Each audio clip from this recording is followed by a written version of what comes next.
Coucou à toutes et à tous, alors aujourd'hui je viens vous faire une vidéo qui risque peut-être d'être un petit peu longue puisqu'en fait j'ai vraiment parlé de ma grossesse. Donc la dernière vidéo que j'ai faite c'était sur mon 6e mois, donc là j'en suis à mon 8 mois et demi, je suis à 8 mois et demi de grossesse, bientôt 8 mois et 3 semaines, donc bientôt la fin. Et j'avais pas envie d'attendre voilà, d'accoucher ou d'arriver au 9e mois pour venir vous en parler, donc je vous en parle maintenant. Donc là, à l'heure d'aujourd'hui, on est la semaine du 7 novembre, précisément le mercredi 9. Je sais pas si je vais la poster tout de suite, mais en tout cas, je vais la mettre assez rapidement pour pas qu'il y ait trop de décalage ensuite avec les prochaines vidéos. Donc je vais d'abord venir vous parler de mon 7e mois, puisque c'est un petit peu logique, hein, on va faire ça de manière chronologique. Il s'est pas passé énormément de choses. Disons qu'en fait, c'est le mois où je me suis sentie le mieux en fait, voilà, de ma grossesse, où je me suis sentie le moins fatiguée. 6e et 7e mois, c'était les mois où j'ai été moins fatiguée, où j'ai eu le moins de soucis entre guillemets. Donc j'ai commencé, donc je me suis fait un petit mémo avec mon téléphone, parce que dans les précédentes vidéos c'est vrai que souvent quand je les revisionne je vois que je cherche un peu mes mots, des fois peut-être que je me répète et j'aime pas trop ça. Donc du coup c'est vrai que c'est peut-être un peu mieux de s'organiser comme ça. Donc voilà, alors la première chose qui vraiment a pris en fait mon 7e mois, c'est les cours de préparation à l'accouchement. Alors ça, c'était pour moi une grosse interrogation. Je savais pas vraiment si j'allais les faire, j'étais pas très emballée parce qu'en fait j'avais une vision cliché. Je pensais que voilà, c'était des exercices de yoga, des trucs où on allait apprendre à respirer, à faire les... Je me suis dit bon, c'est un peu, entre guillemets, c'est un peu débile, je vais pas aller là-bas, enfin... Et puis c'est vrai que je me suis dit que comme j'étais enfermée, parce que je suis en arrêt en fait, en repos forcé pour menace d'accouchement prématuré depuis mon 6e mois de grossesse. Donc je suis arrêtée et là donc ça fait presque 3 mois que je suis à la maison à rien faire. Et je me suis dit bon vas-y quand même, ça te fera sortir, ça te fera voir du monde. Et puis peut-être que ce sera bien au final. Donc du coup j'y suis allée, franchement je ne regrette absolument pas. C'est pas du tout comme ce que je pensais en fait, c'est vraiment... c'est comme un cours théorique. Enfin, en fait, c'est une sage-femme qui est là, qui anime le cours.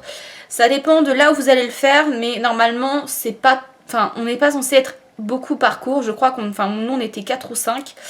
On était 4-5, donc futures mamans. Et en fait, c'est tout simplement en fait un moment, une séance où en fait tout le monde peut poser les questions à la sage-femme. Donc il y a en fait par semaine, moi il y avait 4 ou 5 cours il me semble qui s'étalaient sur un mois plus ou moins. Les séances duraient 1h30, mais bon souvent comme on parlait ça durait plus de 2 heures puisqu'on voyait vraiment pas passer le temps.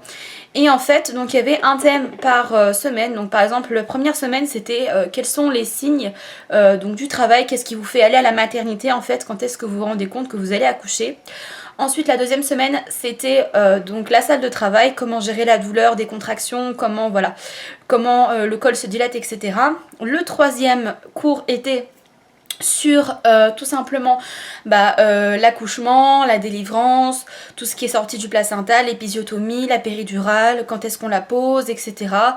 Et la dernière séance qui était sur tout ce qui est après, donc voilà, le baby blues, tout ce qui était sur la contraception après, sur les retours de couche, tout ce qui est en fait vraiment en fait tout sur l'accouchement, mais ce qui permet en fait de vraiment poser toutes les questions qui vous passent par la tête. Si jamais c'est votre premier bébé ou alors si jamais c'est votre deuxième, troisième ou quatrième ou j'en passe, mais que vous êtes quelqu'un de nature assez angoissée, je vous recommande, puisque c'est vrai que ça fait quand même toujours du bien déjà de voir des gens, de voir leur expérience, de voir de parler avec eux, discuter avec eux, et également vous, si jamais vous avez des questions, de les poser.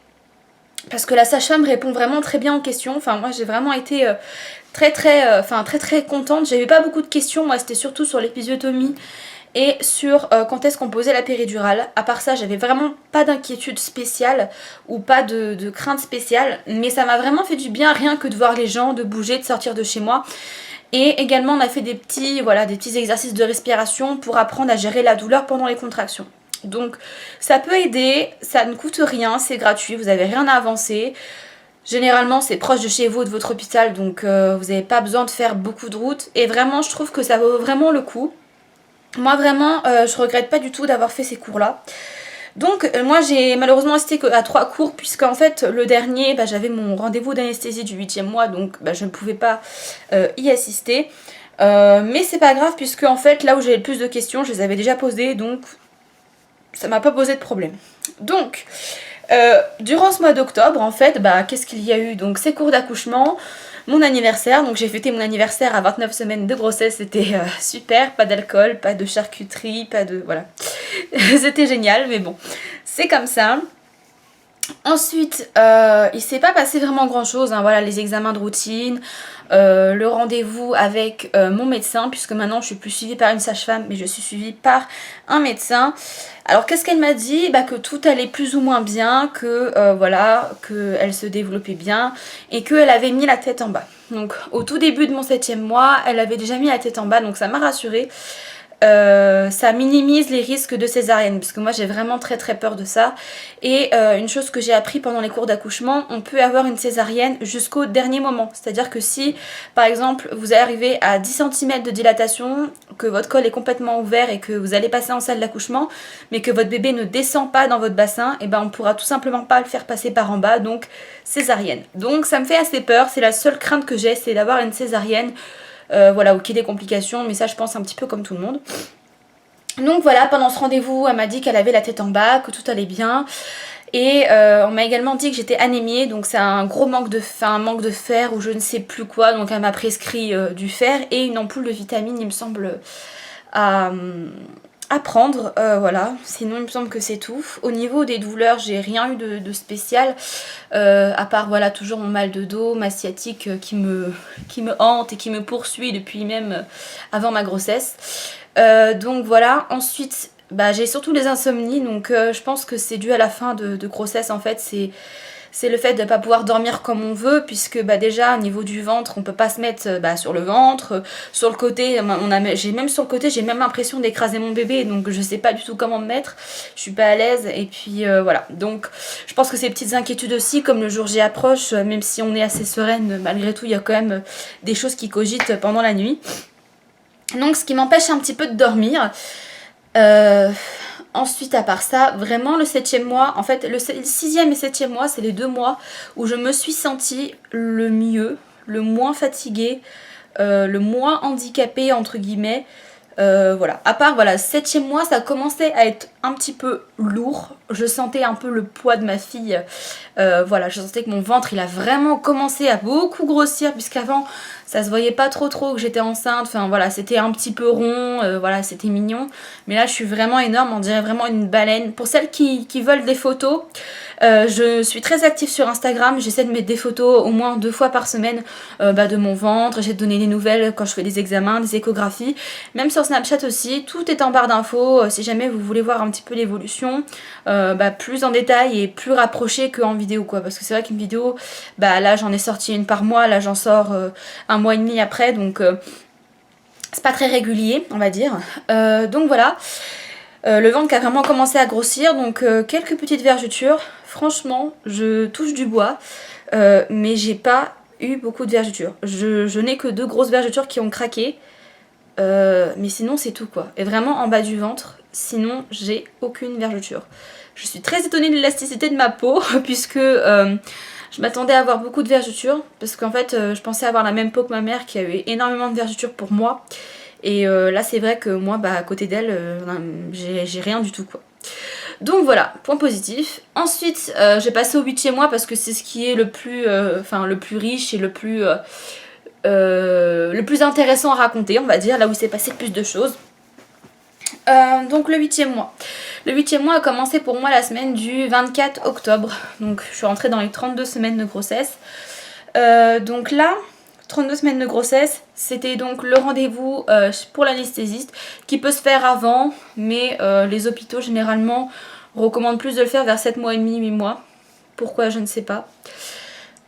Donc l'anesthésie c'est un rendez-vous qui est obligatoire pour toutes les femmes enceintes, que vous voulez la péridurale ou non, tout simplement parce que si vous ne voulez pas la péridurale et que jamais il se passe un problème, un souci quelconque et qu'il faille vous anesthésier pour faire une césarienne d'urgence ou voilà, qu'il y a un problème grave, et il faut quand même qu'on puisse avoir un minimum de renseignements sur vous, ce qui est un petit peu logique. Moi je souhaite la péridurale puisque plusieurs d'entre vous me l'ont demandé. C'est vrai que je suis en train de me poser de plus en plus la question, et d'ailleurs j'en ai parlé avec l'anesthésiste.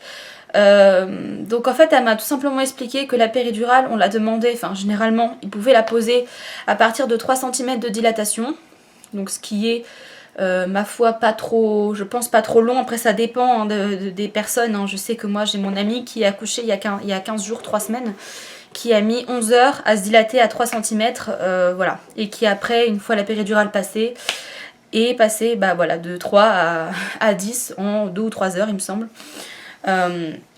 Donc chacune est différente, mais elle m'a dit en fait que le point qui faisait le plus mal c'était les 5 cm de dilatation. Et donc si jamais je ne supportais pas la douleur à 5 cm, ce n'était pas la peine d'aller plus loin, je n'allais pas supporter les douleurs de l'accouchement sans péridurale. Donc moi sincèrement je pense que je la ferai, puisque j'estime que, enfin moi j'estime que on est au 21e siècle et qu'on a la chance entre guillemets d'avoir tous ces moyens là, ce qui permet d'être plus concentré sur le bébé, sur la poussée et moins sur le j'ai mal, j'ai mal. Donc moi je pense que je vais la faire. Après on verra le jour J, on n'est pas à l'abri que je change d'avis. Mais je pense quand même à la faire beaucoup quand même. Donc voilà, le rendez-vous avec l'anesthésiste, c'est très rapide, hein, voilà. Il vous demande si vous fumez, vous buvez, si vous n'avez pas de diabète, si vous avez déjà été opéré. Les piercings, il faut tous les enlever, enfin voilà. Donc il n'y a pas spécialement de trucs incroyables à raconter à propos du rendez-vous d'anesthésiste. Donc moi j'ai fait le rendez-vous d'anesthésiste le 25, donc la première semaine en fait de mon 8e mois, et le lendemain j'étais faire mon écho T3, donc mon échographie, enfin dernière échographie en fait avant l'accouchement. Et là j'ai eu une petite déception, en fait j'espérais vraiment une échographie 3D parce que c'est vrai que celle du deuxième trimestre que j'avais fait avec mon chéri, on avait réussi à avoir un espèce de cliché, mais on voyait pas grand chose en même temps à 5 mois et demi de grossesse. Le visage est pas forcément hyper esthétique et c'était pas très pratique parce qu'elle mettait sa main devant sa tête, on voyait absolument rien. Mais le médecin était assez doué, il a réussi à nous choper un petit cliché comme ça. Et c'est vrai que depuis, j'avais pris goût et je me suis dit bon j'espère que la dernière on pourra avoir un petit peu un aperçu. Eh bien pas du tout, madame était encore en train de se cacher, donc on n'a même pas pu voir son profil, vraiment impossible.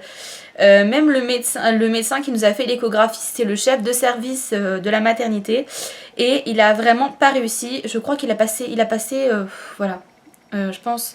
Mon échographie a duré très longtemps parce que en fait j'avais la chance d'avoir une interne avec moi. Donc en fait pendant que le médecin était occupé parce qu'il y avait une urgence en salle d'accouchement, donc du coup pendant ce temps là plutôt que de se regarder dans le blanc des yeux, elle nous a fait une petite échographie comme ça, elle pour s'entraîner, et puis nous ça nous a permis de voir un peu notre bébé plus que prévu. Donc du coup elle a cherché le profil pendant au moins 20-25 minutes, et après quand le médecin est arrivé il a cherché pendant au moins 10 minutes et il a dit non là c'est impossible, il y a le cordon ombilical devant sa tête plus ses mains, donc c'est tout simplement impossible, la 3D ce sera le jour de la naissance. Donc là j'étais un petit peu déçue, avec les hormones quand je suis sortie j'ai un peu pleuré parce que je m'attendais tellement à avoir une belle échographie en fait, enfin voilà. Bon après tout va bien, hein, les mesures vont bien, il n'y a pas de soucis et tout, elle grandit bien, elle a toujours la tête en bas, enfin tout est parfait. Mais c'est vrai que quand on s'attend à voir des belles images, une belle échographie 3D et que l'on n'a pas, c'est un peu déroutant. Donc bon, en tout cas les nouvelles sont bonnes. J'ai un tout petit bébé, donc c'est bien ce que je pensais. Donc ma fille est vraiment petite. Enfin quand je dis vraiment petite, c'est elle est dans les normes, il n'y a pas de souci. Mais elle est petite, donc elle ne tient pas de moi, elle doit tenir de son père, puisque son père à la naissance faisait 2,5 kg il me semble. Et moi, ma naissance, je faisais 4,3 kg. Donc vous doutez bien qu'elle ne tient pas de moi du tout. Donc voilà. Là, donc à l'échographie, donc au tout début du 8e mois, l'échographie, elle faisait 1,8 kg à peu près. Ils ont toujours environ, je crois, 10% de plus ou 10% de moins de marge d'erreur. Donc environ 1,8 kg, donc presque 2 kg déjà, alors qu'il restait encore au moins un mois. Bon, je me suis dit, c'est pas un gros bébé, mais c'est pas non plus un tout petit bébé non plus. Et c'est vrai que là, je me rends compte qu'en fait... elle est pas si grande que ça. Mais tant mieux, ce sera plus facile à sortir. Donc voilà, donc pour l'échographie, la légère déception sur le fait que ma fille veut nous faire sa surprise, au moins on la découvrira vraiment le jour J. Donc cette semaine-là, bah voilà, j'ai eu l'échographie et les rendez-vous d'anesthésiste. Ensuite, j'ai pas fait grand-chose, je me suis surtout reposée. Et cette semaine, puisque là, bah en fait, c'est toujours la semaine du mois de novembre, enfin la première semaine de novembre, j'ai eu tout simplement envie de faire ma valise pour la maternité, puisque j'ai une petite application qui est vraiment géniale pour la grossesse. Je sais pas si vous la connaissez, alors je sais pas si vous allez voir, c'est cette petite application qui est la Grossesse Plus Plus. Je vous la mettrai, donc je vous mettrai le nom de l'application et le lien pour la télécharger sur votre téléphone. Alors elle est payante, il y a une version gratuite et il y a une version payante. La version gratuite, vous avez pratiquement aucune info dessus. C'est pas génial, mais ça coûte que 3,50 €. Donc si vous voulez avoir une application, c'est vraiment pas mal. Enfin, par contre, je vous recommande, voilà, si vous êtes à 8 mois de grossesse, ça sert à rien de payer 3,50 € pour un mois. Mais si vous êtes à votre début ou à votre moitié de grossesse, je pense que ça vaut le coup parce qu'il y a vraiment plein d'articles, plein de choses, plein d'options, plein de trucs, plein d'images, plein de choses qui font que bah, c'est vraiment génial.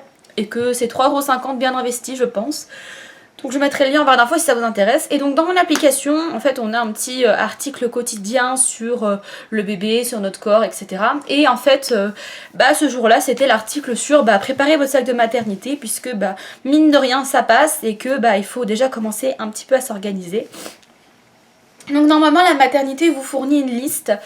Moi, m'a fourni une liste, mais je ne l'ai pas suivie à la lettre. Pourquoi ?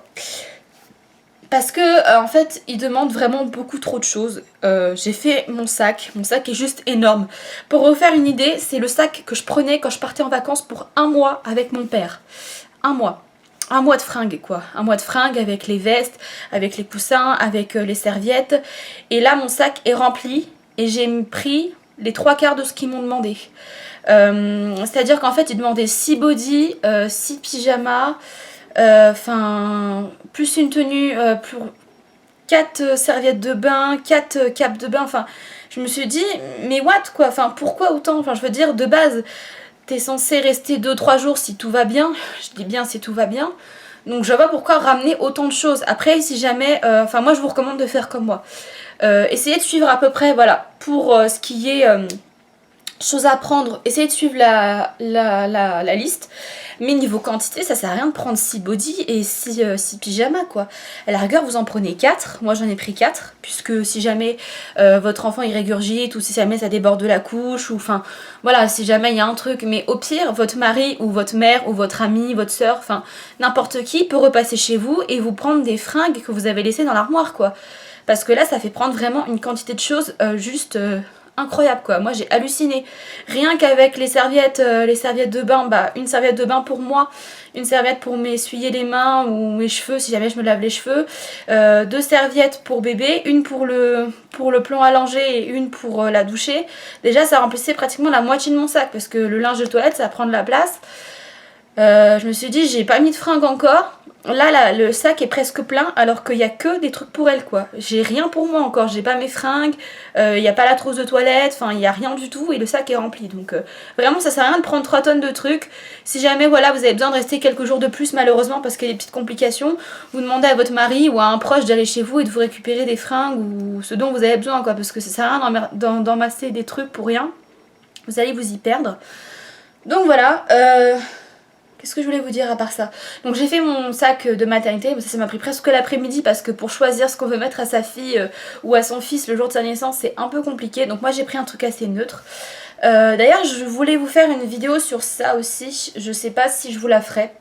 Je vais vous faire une vidéo parce que j'ai acheté beaucoup de vêtements de ma fille, enfin beaucoup de vêtements, pas mal de vêtements sur AliExpress, enfin assez pour me faire un avis, que ce soit des fringues de bébé, des gilets, enfin voilà plein de choses et c'est plutôt une bonne expérience. Donc j'avais envie de vous le partager puisque c'est quand même des choses qui sont très mignonnes, qui sont originales, qu'on voit pas partout parce que souvent dans les magasins c'est la même chose. Et pour un prix qui reste vraiment très bon marché. Donc je pense que je ferai une vidéo sur ça, soit quand ma fille sera déjà là, comme ça je pourrai le faire une vidéo entre guillemets un petit peu plus marrante, ou sinon avant qu'elle soit là, si jamais elle tarde un petit peu à pointer le bout de son nez, ce qui m'étonnerait fortement. Donc voilà, pour ce qui est des fringues, etc., je m'étale. Et donc voilà, donc j'ai fait ma valise la semaine dernière, ou il y a 2 semaines, je ne me rappelle plus, donc à mon 8e mois. Et ensuite, donc hier, j'ai eu mon rendez-vous de suivi, donc mensuel, avec mon médecin. Et bah, j'ai plutôt des... Enfin, pour moi, c'est une bonne nouvelle. Après, ça dépend, voilà. Il faut pas trop s'emballer, mais je suis contente, puisque pas mal de vous savent, en fait, que... Enfin, j'en ai juste marre. Pour moi, bah, la grossesse... Peut-être, enfin surtout ne le prenez pas mal, mais pour moi la grossesse, enfin ça n'a pas été une très bonne expérience dans le sens où, voilà, je vous conseille d'aller voir mes autres vidéos, je vous les mettrai en barre d'infos. Mais mon premier trimestre de grossesse, enfin mes 4 premiers mois ont vraiment été très douloureux psychologiquement. Et ça a été très compliqué pour moi. Ensuite, dès que ça a été mieux, on m'a mis en arrêt et en repos forcé. Donc je suis restée toute seule chez moi. Pour moi, la grossesse, ça n'a pas été... J'adore, enfin je suis super contente d'avoir ma fille, hein, mais pour moi la grossesse, ça n'a vraiment pas été une expérience hyper positive. Tant sur l'aspect psychologique que sur l'aspect physique. J'ai eu beaucoup de maux de grossesse. Moi j'ai vraiment tout eu, hein. J'ai eu le mal de dos, j'ai eu les nausées pendant 4 mois, à un point que j'ai perdu presque 10 kilos. Voilà, j'ai eu la toxoplasmose, enfin tout ça, toutes ces choses là qui font qu'on peut pas manger ce qu'on veut. Bien sûr j'avais pas mon soutien, hein, donc moi j'avais pas mon mari avec moi, j'avais pas mon copain avec moi, j'avais pas mes parents. J'ai pas de soeur ou j'ai pas de frère, donc du coup j'avais personne qui était avec moi. C'est assez compliqué niveau voilà, ouais, psychologique, surtout psychologique, et puis les douleurs physiques en plus ça aide pas quoi. Donc je suis assez pressée d'accoucher pour celles qui veulent le savoir. Et c'est vrai que dès qu'elle peut sortir, si elle pouvait sortir, franchement elle me ferait vraiment une fleur quoi. Parce que là j'en peux plus, je suis depuis 2 semaines là, je suis vraiment fatiguée, mais fatiguée. Je suis rouillée. J'ai mal à toutes mes articulations, tout ce qui est le bassin, les adducteurs. J'ai hyper mal. J'ai l'impression que je ne peux plus lever les jambes. Quand je marche, ça me tue. C'est vraiment horrible. J'avais pas eu de douleur comme ça. C'est vrai que au début, je me disais, je voyais toutes mes amies qui étaient enceintes, etc., qui me disaient fais gaffe, après tu vas avoir mal, tu vas avoir des douleurs ligamentaires, etc. Je me disais, je suis à 7 mois et demi, j'ai toujours rien. Là, elles sont bien arrivées et je peux dire que j'aurais mieux fait sans. Mais au moins, ces douleurs ne sont pas pour rien, puisque en fait, il y a 2 semaines, il y a une semaine et demie, j'ai été aux urgences, puisque en fait, toute la journée, j'ai eu des contractions assez douloureuses, mais pas régulières du tout. C'est-à-dire que j'avais des contractions comme ça qui duraient 2-3 secondes, après ça partait, ça revenait, ça partait. Pendant 2-3 heures, j'avais plus rien, puis ça revenait, et je suis restée allongée toute la journée, et ça me l'a refait.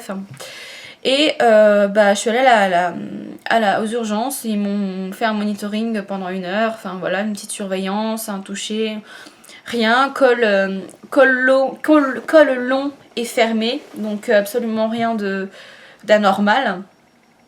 Et donc 1 semaine après, donc cette semaine, je suis allée à mon rendez-vous avec mon médecin, et qui m'a annoncé que j'avais le col raccourci. Ce qui voulait dire que toutes les contractions que j'avais eues, toutes les douleurs ligamentaires que j'ai, en fait, font travailler mon col. Et ce qui veut dire que, logiquement, la puce devrait être là dans quelques jours, enfin quelques semaines, on va dire, 1 semaine et demie, 2 semaines. Et que,